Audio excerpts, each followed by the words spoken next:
हाय, मैं हूँ जासन और मैं अमेज़ोन से आज सामान मंगाया है नोवा का हेयर ड्रायर।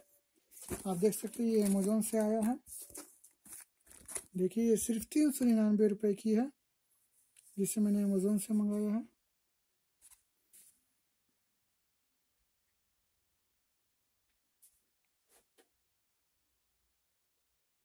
ठीक है, मैं आज से दिखाता हूँ ओपनिंग करके।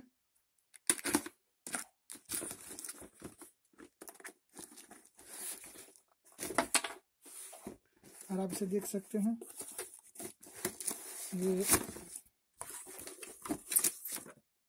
Very nice. ये है बॉक्स और ये है उसकी बिल। आप बिल देख सकते हैं, ये ओनली 399 की है। देखिए ऑटो फोकस नहीं हो रही है, देखिए 399। और ये अमेज़ोन से आई हुई, देख सकते हैं आप। ये देखिए नोवा का हेयर ड्रायर, ये नोवा का है, 1200 वाट की है। Hot and cold, but real में कोल्ड तो होती नहीं है वैसे। और देखिए ये फोल्डेबल है ये। और आप इसका बॉक्स को देख सकते हैं, ये कलकत्ता से निकली है। इसका प्राइस यहाँ पे लिखता है 845, जो कि है नहीं। आप देख सकते हैं। अब मैं इसे अनबॉक्स को दिखाता हूँ।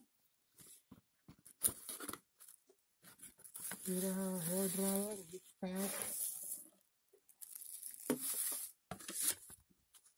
ये नोवा की पेपर है। आप देख सकते हैं, स्मॉल एंड कंफर्टेबल, नाइस। ये देखिए फोल्डेबल टाइप में है नोवा की। तार है, मैं इसे चला के भी दिखा दूंगा, पर अभी शायद ये कुछ देर बाद में आपको दिखा दूँ जरूर। Thank you.